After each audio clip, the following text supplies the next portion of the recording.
Well, as state leaders sue the U.S. Education Secretary to stop her from sending CARES Act money to private schools, the 7 investigators have learned that several local private schools have already received millions of dollars from the federal government. 7 investigator Heather Catallo joins us live with a look at what she's uncovered. Heather?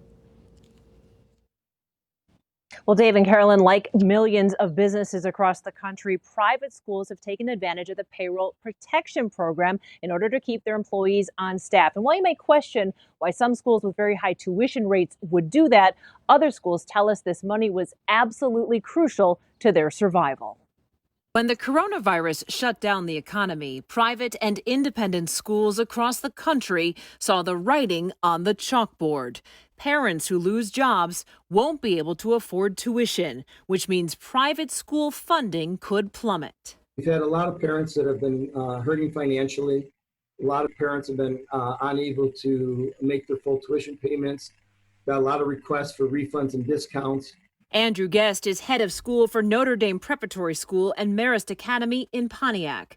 Notre Dame is one of several local private and religious schools that applied for CARES Act funding through the Payroll Protection Program, or PPP. For us, I would describe it as 100% necessary. Guest says they were approved for a loan of $2 million, but they returned some of the money.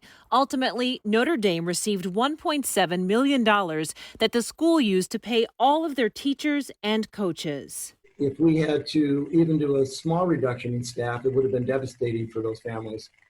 Our teachers count on us to look out for them and to make sure that they get paid on a regular basis. They have families, they have little children too. Guest says Notre Dame does not have a large endowment for times of emergency like some private schools.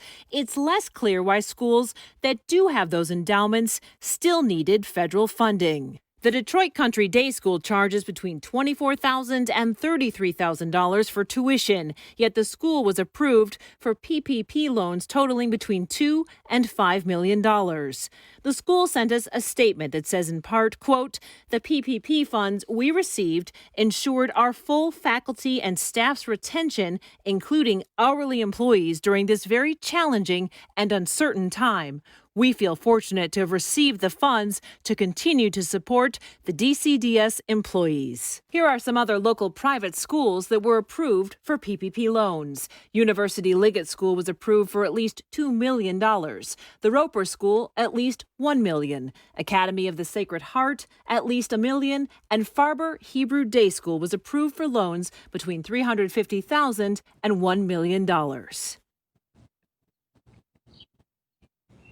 Now, there's a separate legal battle that's brewing over a different pot of CARES Act money for schools. The state of Michigan right now is trying to prevent that section of money from ending up in the hands of private schools. I'm told the private schools that did receive these PPP loans could still potentially be eligible for some of that money, but there are a lot of details to sort out as the state goes through this legal battle. So, of course, we'll keep you posted on that. Reporting live, I'm Heather Catallo.